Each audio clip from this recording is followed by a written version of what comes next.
Hi, this is Val Snellgrove. I'm the president of the NYSJ organization, which is the governing organization for all of the judges across New York State.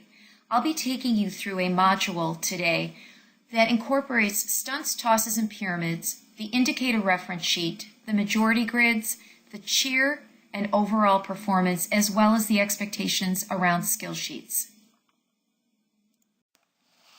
In this module, we will be taking a look at the new information for this year, the basket toss information, the rubrics, the use of front bases, the scoring difficulty for stunts, tosses, and pyramids, the use of averaging of scores to obtain the difficulty score, the scoring of the cheer portion of the routine and the overall portion of the routine. We'll take a look at the 2017-2018 building score sheet, majority grid, and the indicator checkmark reference sheet, which is new for this year, as well as the skill sheet. New this year, stunts, tosses, and pyramids will be viewed cumulatively throughout the entire routine to identify the correct score. This differs from past years in that the building judge focused on the sequence that had the greatest score value and viewed the rest of the stunts throughout the routine for execution only. Also new this year, teams must perform 3 different skills for both stunts and pyramids throughout the routine. Remember that as long as it is clear to the judge that there is a pyramid sequence occurring, proximity is what will determine that the stunts and dismounts being performed are part of the pyramid sequence and not a standalone stunt. This may include the stunt behind or in front of the pyramid structure. Some coaches utilize a creative end to stunts as the opening of their pyramid. These may appear to be dismounts, but are also being utilized as transitions to the rest of the pyramid. This will be counted as part of the pyramid and score and not part of the stunt score. There are 3 ranges this year: basic, intermediate, and advanced. Range does not matter other than letting you know where the skills that you have chosen fall. You may choose to select skills from any range. You can use the progression rubric like a menu, choosing the skills that best suit your routine and team. Sprinkles are added to the starting point value prior to averaging the 3 skill scores that will serve as the difficulty score. The judges do this before averaging to give the correct score for a particular skill and not as an overall sprinkle score. We want to give credit to each individual skill you perform. Teams may not use all tosses or all dismounts to achieve their score. Skills need to be from the various categories of variations, transitions, inversions, tosses, and dismounts. When your team chooses to do basket tosses as one of your sequences, the tosses must be performed during the same time frame, not randomly placed throughout the routine. The tosses may be rippled or contagious, but must be all the exact same skill in majority. For example, all kick full tosses. If you do not perform the same skill, it cannot be counted as one of your 3 skills. Tosses that are not being counted for majority can be scored for the purpose of execution. This would include the random single toss that you may include to enhance your choreography. Note that the rubrics are now based upon progressions similar to the NYSJ progression sheets. The rubrics will not show the base score for each bulleted item. However, you now have access to a progression sheet for reference, and that will have the beginning skill value based upon majority. The NYSJ progression sheets will have the point values for each skill that will show the beginning value for majority, more than majority, and full team. Note that the scores are lower on the stunt rubric and parts of the pyramid rubric this year. This is so when sprinkles are added for more than majority up to full team, and when teams do stunts without front bases, that there is room to slide your scores up. There has been a good deal of discussion about the number of bases and assessing the correct score. Teams with less bases will garner additional decimal points based on some stunts without front bases. This could be just one stunt without a front base, and your team would get an additional 0.2 on that skill. If most of the stunt groups that are going up are without a front base, then you're going to get an additional 0.4. And if all of the stunt groups that are going up do not have a front base, you'll get an additional 6. More risk means more reward. Teams meeting majority but using front bases would enter at the beginning point value assigned to that stunt with no additional sprinkle points. Remember that majority is the number of team members divided by 4. That's the number of members in a stunt group. If a team is getting to majority by using a front base, they are going to still hit majority, but that skill is not as difficult as doing that stunt without a front base. So in essence, they are using 5 members instead of 4 members to put up that stunt. Therefore, the team will receive additional decimal points if they are not using front bases. What happens if your team performs skills from different ranges? The judge will focus only on the score assigned to the skill and not worry if the team is performing skills from different ranges. They then will give additional sprinkle points for doing stunts without front bases, formerly known as front spots, before averaging their scores to find the final difficulty score. Coaches will use the progression rubric as a menu, picking the skills that you want to utilize in your routine, with no penalty from choosing skills from different ranges. There has been a lot of discussion about number of members on a team. And therefore, this year, there will be a minimum requirement for all teams to have 2 stunt groups. This will be difficult for some teams that have less than 7 members, and so they may have to get creative during doing a single-based stunt, for example.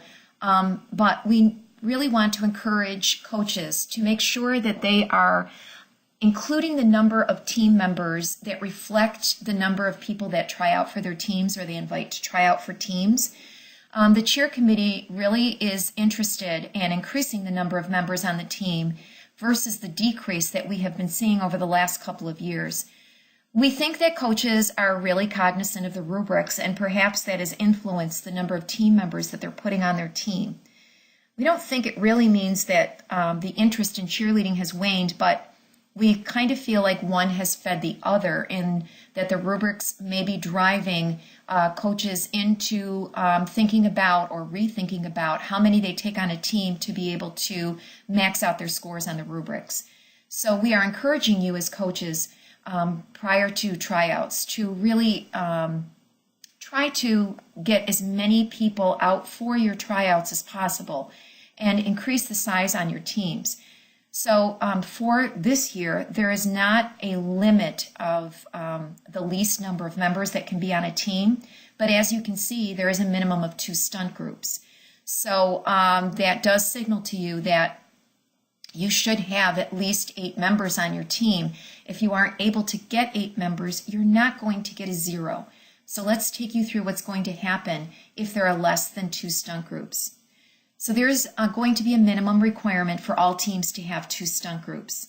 If a team does not have 2 stunt groups, the judge will evaluate the 3 required skills that that team does using the progression sheet as normal. We will find the corresponding entry stunt value.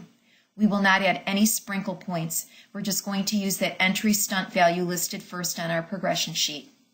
We're going to add up those 3 skill values as we would for any teams that are in majority, and then we're going to divide by 3. Next, we're going to divide that total by 2. This will give teams who are under 18 members to still compete and receive a difficulty score, but will be preventing teams from doing 1 stunt group and attaining the same score as teams who put up 2, 3, 4, or more stunt groups doing the same skills. If a team does no stunts again, they would receive a 0.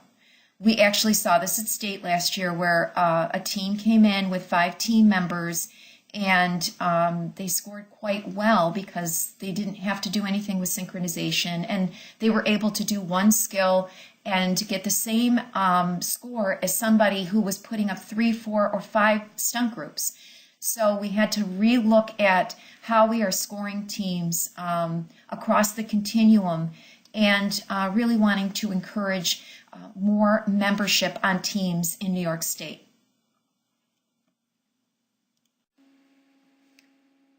When is majority and full team the same? If a team's majority is the same as full team, the team will get the score for full team and not majority. For example, if a team has 8 members and puts up 2 stunt groups, that is the number of groups they need to hit majority. That team cannot put up additional stunt groups because of the size of their team. Therefore, they will get the score listed for full team instead of the majority, which is lower.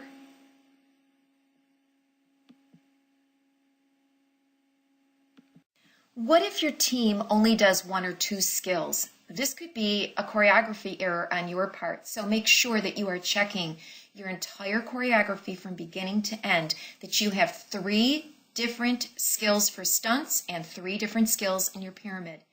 Or this may happen when flyers fall during a sequence and the skill is out of majority. This will apply to both stunts, tosses, and pyramids. The judges will look at the skill or skills the team performs in majority. We will find the skill entry point value. We will not give additional sprinkle points for less bases. We will add the skill point values together and divide that total by 3. So here's an example. A team only completes 2 skills for a variety of reasons.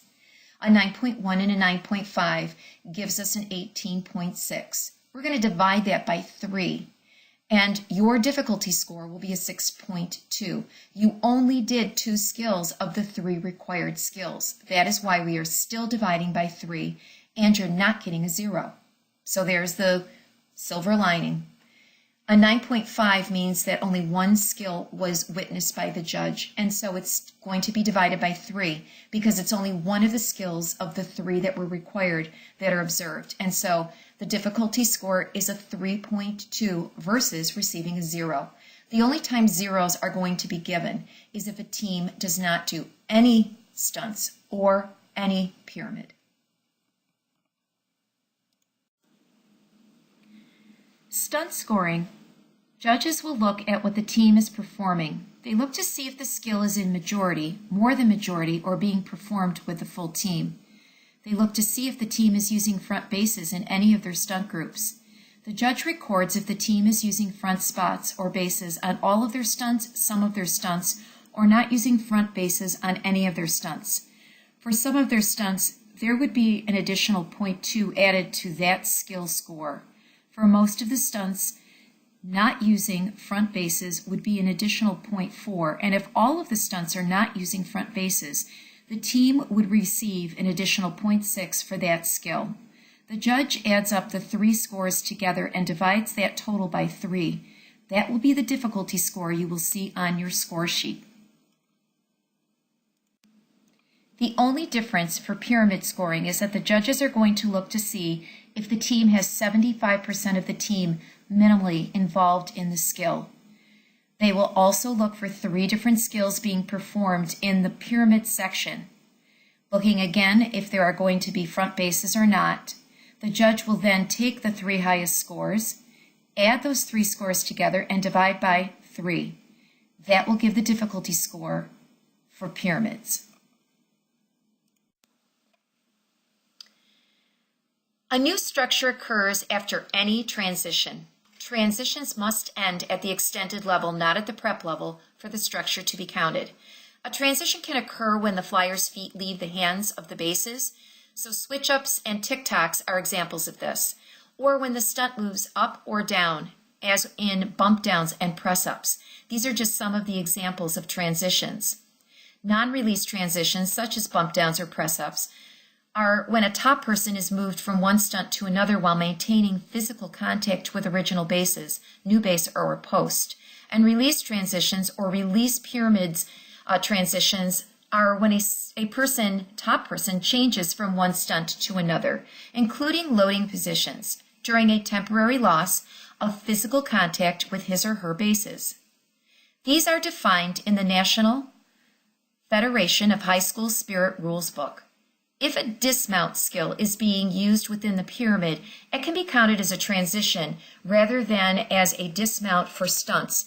Because it's being used perhaps as a creative in, it is part of the pyramid sequence. Remember that body positions are no longer part of the pyramid rubric. Teams can certainly use them within their structures, but you're going to focus on the structure changes, the transitions, releases, and dismounts. Be sure to look at the pyramid portion of the majority grid, as this is going to be different than the stunt majority grid. You're looking at the number of members, 75% of the team minimally, involved in the pyramid versus the number of stunt groups. Dismounts must still be a majority to count as a skill. 75% of a team must be involved in the pyramid section. We should not see several people standing around. If the team throws in a single stunt group as one of their skills, the team will get credit for that skill as long as there is 75% of the team involved in the pyramid sequence at that point. If less than 75% of the team is involved, that skill will not count. Teams using 75% or 100% of the team and using multiple stunt groups will get more credit. Coaches can choose to use front spots to get to the 75% or 100% of the team involved. They may not gain extra points for less front bases, but gain sprinkles for more than one stunt group doing the skill. So for both single and double base stunts, only one is needed to gain score towards one of the three required skills, as long as there is 75% minimally of their team involved in that sequence. In pyramids, multiple or all refers to multiple being more than one, and all referring to, for example, all flyers inside and out. This is very confusing for coaches and judges alike. So be sure you understand the skill that you are observing and what the entry-level score is. If the team is not performing the skill as listed, you will not give credit for it even if it's listed on the skill sheet.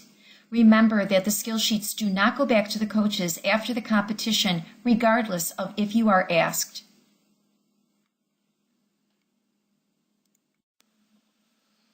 If the team throws in a single base skill in a pyramid, this will count as one of the skills in the pyramid. So even if a team is using one single based stunt in their pyramid, they will get the appropriate score for that skill. It does not matter how many of these stunts the team uses in their pyramid.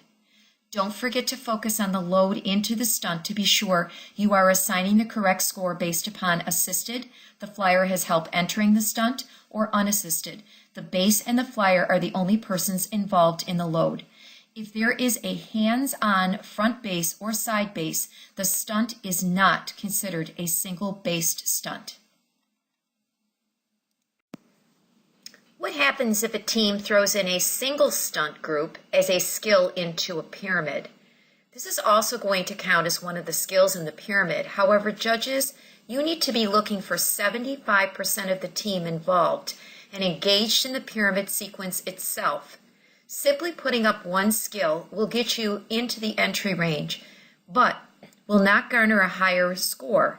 You may choose to give sprinkle points as a result of a team challenging themselves a little bit and not just using one stunt group.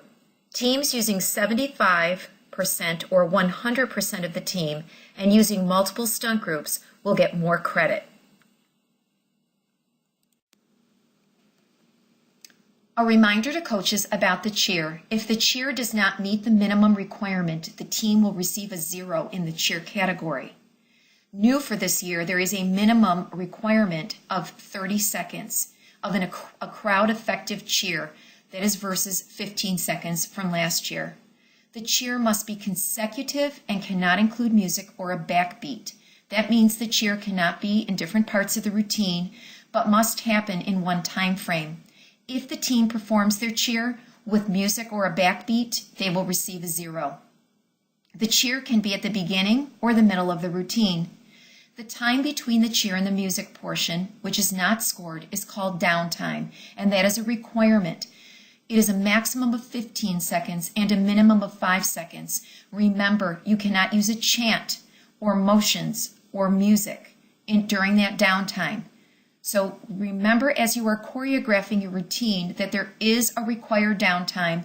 It can be as little as 5 seconds, where you are placing safely your props down, moving your pom-poms out of the way, and that will not be scored.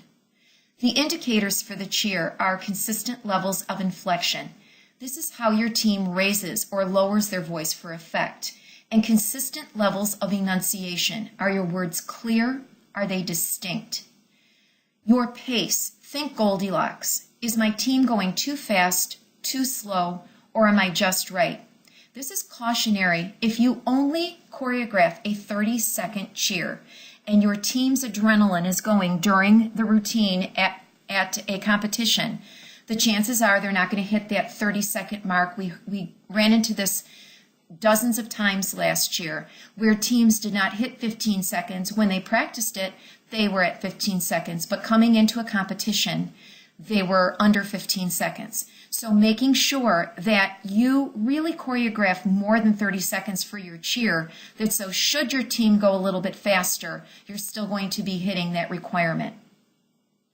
Is your cheer engaging and or leading the crowd? Some teams will use a callback style to engage the crowd or lead the crowd. Other teams are going to use excitement.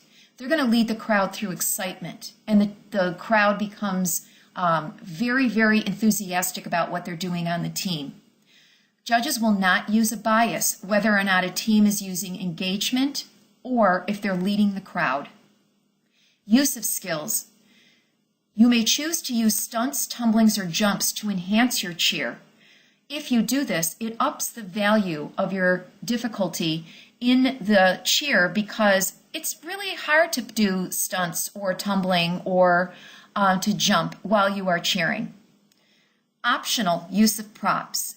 Props include but are not restricted to palms, flags, megaphones, and signs. These may add extra value as another strength indicator should a team opt to use props. Full team performing cheer will be rewarded higher within the point range. In this category, the scores are how the words are being said, not the amount of words that are being said. The overall performance should not be confused with cheer. The overall performance should elicit a consistent, positive, and memorable experience throughout the entire routine. Remember that if you are adding a pyramid sequence at the very end of your routine, the pyramid does not end when the flyers hit that last stunt. We watch all the way till the team brings that flyer down to the mat. So that's going to be counted as part of your pyramid execution score. Keep that in mind. The indicators are confidence. This should not occur just during your building sequences. Do team members know the routine? Do they know where they are going? Are they confident in their building, tumbling, and movements? Enthusiasm. This is not just during the cheer portion of the routine. Does the team sell it from the beginning to the end? Eye contact. Teams need to maintain eye contact when they think no one is watching, including those team members that may be kneeling down when a tumbling pass is going on. Obviously, bases and tumblers are unable to maintain eye contact for safety reasons when performing stunts and tumbling. Smile. This should remain consistent throughout the entire routine. Be aware that while this may wane while bases are concentrating on lifting and tumblers, everyone else should be absolutely smiling. And tumblers, obviously during their tumbling moves being upside down, we don't expect you to throw a smile our way, but as soon as you come up, you should re-engage with the judges. Dynamic performance, this is the wow factor that keeps the crowd engaged throughout every aspect of your routine, not just during the cheer or the dance. Do you close the same way that you started with the same level of energy? This routine will stick with the crowd because it is so memorable. We have updated the score sheets. Judge number 1 will be stunts and cheer. Judge number 2 will be pyramids and overall performance. Judge number 3 will be tumbling and dance. And judge number 4 will be jumps, transitions, formations, and motions. Let's take a look at the building score sheet. Your routine is approximately 2 minutes and 45 seconds. That includes the downtime. The score sheets will have the following information. We'll be looking at the number of athletes on the team, and we will find that information on your required skill sheet that you will turn in. We have to check that at the beginning of your routine, counting the number of members on the team as you come onto the floor to double check, because something might have happened in warm-up and you have less team members than when you sent your skill sheet back to the judges. You will see the first and last name initials of the judges next to their number. You will see the majority at the top of the score sheet for stunts.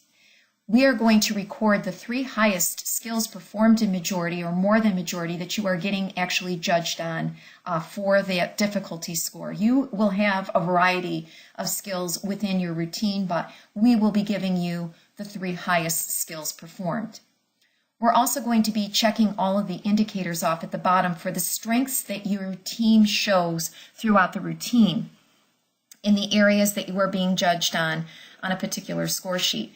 What is important about this and different than last year is we're not going to be checking anything that is something that you may need to improve upon. So if you have a blank space, that is telling you one of 2 things. We either did not observe that, or that is something that you need to go back and reflect upon in your routine in order to get a check mark for a strength there. Comments as judges are going to be recorded as judges are able to throughout the routine. There may be time constraints depending on the size of the competition that you are in. If it's a smaller competition, you may find that the judge is able to write more comments. If it is a larger competition, you may find that there are less comments that are recorded on your score sheet. So we will do our very best to make sure that we are giving you feedback that you can then convey to your team. The indicators that are checked at the bottom are going to inform your execution, cheer, and overall score using the indicator guide, which is in the next slide.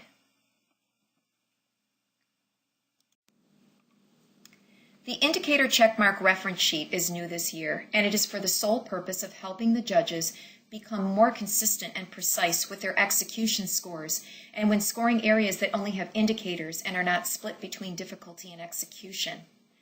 We add up the number of strength indicators that we chose.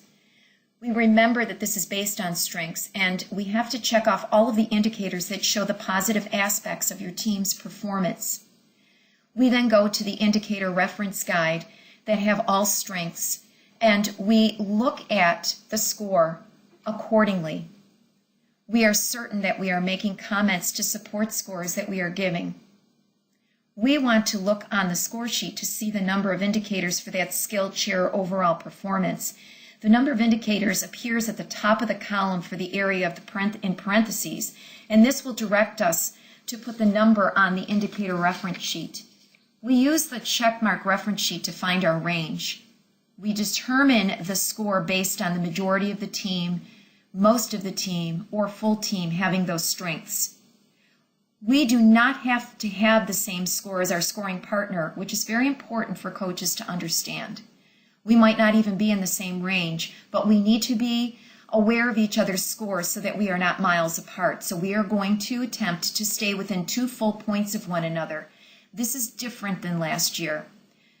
Coaches felt that they were simply receiving basically one score sheet, and they want their scores to reflect what the judge is actually seeing. So while we want consistency, we also want to be sure that we are using this reference guide and our own vantage point to inform our scores. Remember that judges are sitting next to each other, but they're seeing the routine through their own eyes. They may not be looking at exactly the same thing at exactly the same moment. So because of their vantage point and what they are observing, you may find that your execution or those areas of the score sheet that are both execution and difficulty together may be different from judge to judge. The majority grids should be very self-explanatory. They are really not much different than last year, but you're going to notice that on this particular sheet, you're going to have your multi-based stunts and your single-based stunts, and then your tumbling. So just be aware that that was for formatting purposes only, even though they're on different score sheets and being judged by different judges. Please take the time to go through these to make sure that you are hitting majority, or if you want to bump those scores up, Remember that you have an opportunity to do that with those entry scores if you put up more than majority or full team stunts, and the fact that if they are being done without bases, you're going to bump your scores up even further before they are averaged. The majority grid for pyramids is different than the stunts majority grid. In pyramids, you must have 75% of your team involved in the pyramid for it to count. Please note this is a major difference from stunts. Stunts are the number of stunt groups. Pyramid is based upon the number of members involved in the pyramid section. It is our expectation that all teams will use the skill sheets to fill out the information regarding their routine. For building, we are asking that the coaches record the number of stunts and how many have front spots or bases. Please make sure that as you start to look through your routine, that you write down the start time of a skill. Remember, these are skills and not sequences, so every single skill that your team does, you are going to write it down. If you need additional room, you may have to go onto the back of your page. Just make sure that you write a note to that. Remember for pyramids that we are looking for the number of team members in the pyramid. So you're going to tell us the skill time, and you're going to tell us if there are front bases being used. You also need to record the time that your cheer starts and the time that your cheer ends. Remember, if you are close to 30 seconds, please make sure that you are adding probably a little bit more time to your cheer, that's so you don't run into any kind of issue with being less than 30 seconds, because you will get a 0.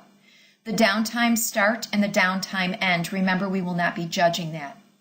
We cannot impress upon you how important it is for you to be truthful with your skill sheet. We are only going to score what we observe as judges. If you are telling us that you are doing, for example, Baja fulls, those are 7.5, and you have 5 of them, and actually one of them is just a front non-twisting dismount, but you have it strategically placed in your choreography, so it's very difficult for us to actually see it. We are not going to give you credit for that because we can't see it, number one, and we see the 4, not the 5. So please be careful that you are being accurate. Once we continue to see a pattern emerging, that information does go back to the cheer committee rep, and you may be contacted about that. We had that happen a couple of times last year, that we are looking at the skill sheets and they're absolutely, obviously not what we're seeing on the floor. Now, there can be a couple of things that happen that we recognize as judges, and that is that something happens during warm-up. And so the routine that we're observing is not what's written down on the sheet.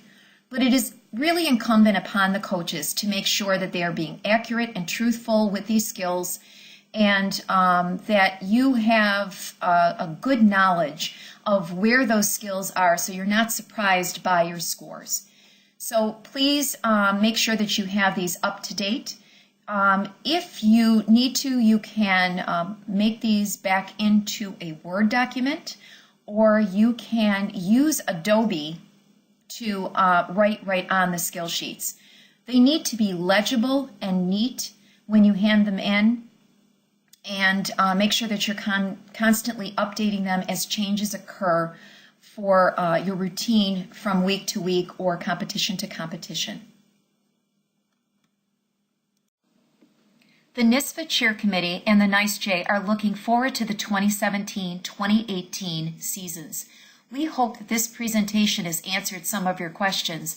If you have general questions about anything you heard in this module, you can submit them to the questions link below the modules, and they will be answered in the webinar following your question submission. There will be multiple question and answer webinars posted throughout the year. A list of webinar dates and question submission deadlines for each of these webinars can also be found below the modules. Good luck, and we hope that you have a successful season.